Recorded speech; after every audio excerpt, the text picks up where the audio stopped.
Today on Design Santa Barbara, we are with my dear friend Ron Atwood, celebrating his 50th year. Unbelievable, as a art dealer and a scholar of African art. The oldest one on the west coast of the United States. I have a few questions. I bought my first African art from you, which I still love, and maybe today you can explain to our viewers about African art, the importance of it in the world art history, and how to collect smartly. Very grateful to be here, Michael, and I'm so happy you do have my piece, and I have a great tapestry from you. Well, feelings are mutual then. Well, here's the point. The importance of African art is as important as a European Flemish tapestry or a Leonardo da Vinci. They both come from the passion for something beautiful. And African art is often thought of as something that may not be really beautiful. It's associated with, in the old days, Tarzan and so forth. But I'm here really to point out some of the beauty and joy in African art. So let's go back to when it first influenced Europe. It was brought in by adventurers and traders from the colonial period, introduced to the modern artists of Paris. Picasso, Modigliani, all the rest of them saw African art and had fun showing it to each other and being powerfully influenced by it. One of the most powerful things at that period of time, the early 20th century, 1906, 1907, is the heart-shaped face, which is not threatening, and there it is. The heart-shaped face was one of the most powerful influences on modernism. And there you see an example of it in a mask from Gabon, which comes from the late 19th century. This book, called African Negro Sculpture, really introduced, published by the Museum of Modern Art in New York in 1935, illustrated collections and pieces from people like Helena Rubinstein, the famous cosmetician. And this was one of her masks.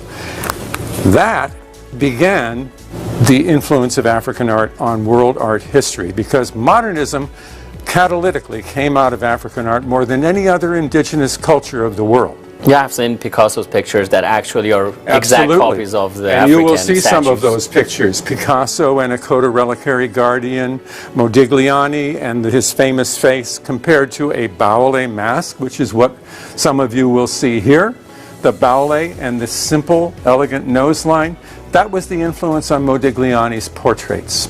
So the point is, here we have in front of us some of the more beatific images of African art. This, a Baule mask, that did in fact influence Modigliani, and Brancusi, the sculpture, his style. Next, we have a very important piece of African art, which is a Punu mask from Gabon, Michael. And this is really a masterpiece.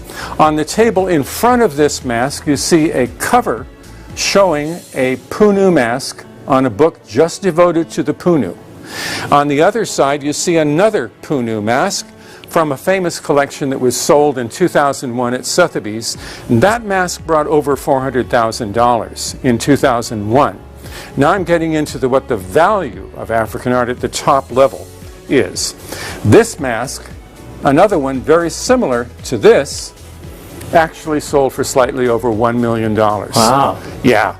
On the other hand, you want to know also, and I hope that viewers will want to know, that not everything has to cost that much. So what I've also pointed out here and will show to you are things that can be gotten for an affordable price. For example, currency. Believe it or not, what you're seeing in front of you is a rather large penny. It is a penny. Made out of pure copper. It's not really a penny, Let me see if it fits in my pocket. But yeah, but this is actually a form of currency. And it makes a great designer's piece. Put it on a mount like this and you've got modern art.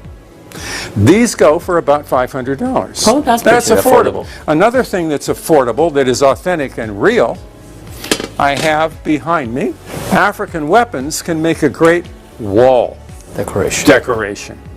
They're powerful, they come in many forms, and you can get them for between $500 and $1,000 generally. Affordable. So this is nice for anyone who wants to have something tribal, yet not just a reproduction, but the real thing.